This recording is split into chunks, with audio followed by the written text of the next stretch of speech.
बरसात की वह रात थी। आकाश में गरजते बादल और लगातार हो रही बारिश ने पूरे कस्बे को जैसे अंधकार में डुबो दिया था।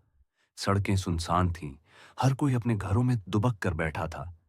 लेकिन उसी रात चार दोस्तों ने तय किया कि वे पुराने रामगढ़ हिल्स घूमने जाएंगे। कहा जाता था कि वहां एक पुरानी हवेली है जिसे लोग शापित कोठी कहते हैं। कोई वहां टिककर वापस नहीं आया था। अरविंद, सोनाली, राहुल, नेहा चारों कार से रामगढ़ की तरफ बढ़ रहे थे। घने जंगल से होते हुए रास्ता और भी भयानक लगने लगा। हवा में सीलन और मिट्टी की गंध भरी हुई थी। सोनाली ने धीमे स्वर में कहा, मुझे अच्छा नहीं लग रहा, लौट चलो। लेकिन अरविंद हंसते हुए बोला, भूत वूत कुछ नहीं होता, ये सब अफवाह है। आज हम साबित करेंगे। करीब रात के 11 बजे वे हवेली पहुंचे।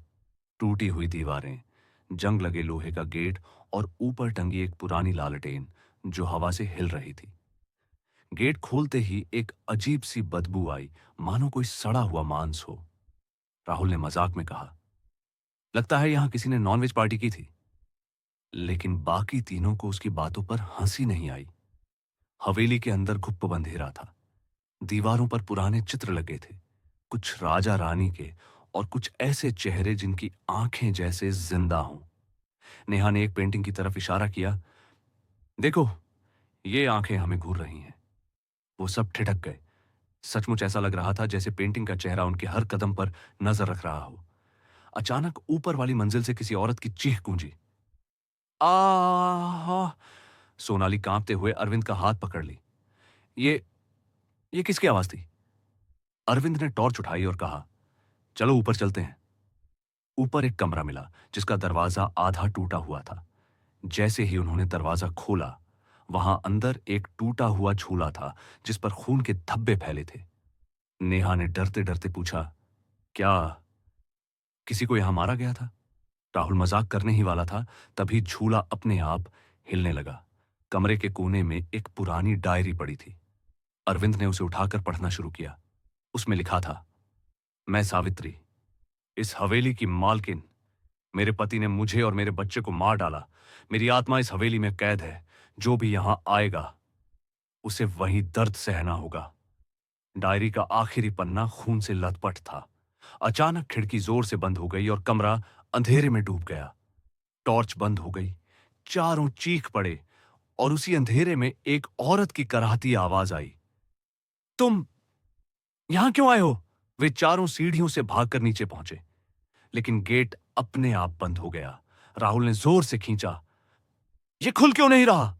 और तभी पीछे से सफेद साड़ी में लिपटी एक औरत दिखाई दी।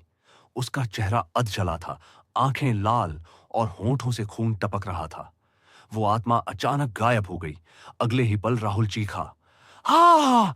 उसका शरीर दीवार पर जा चिपका और उसके गले पर नाखून के गहरे निशान उभर आए। कुछ ही सेकंड में उसकी सांसें बंद हो गईं। सोनाली और नेहा चीख उठी। अरविंद ने हिम्मत कर फिर से डायरी उठाई।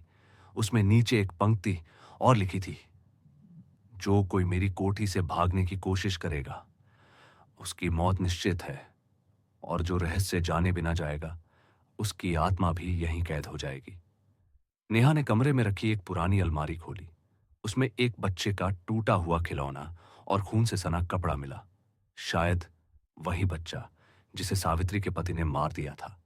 नेहा बोली, हमें इस आत्मा को मुक्ति दिलानी होगी, वरना हम सब मर जाएंगे। तभी वो औरत फिर प्रकट हुई। उसकी चीख इतनी भयानक थी कि कान फटने लगे। वो नेहा के करीब आई और बोली, मेरे बच्चे को न्याय दिलाओ। अरविंद और नेहा ने उस कपड़े और खिलौने को हवेली के आंगन में जलाया और सावित्री की आत्मा के लिए प्रार्थना की। आत्मा मुस्कुराई और धीरे धीरे हवा में विलीन हो गई।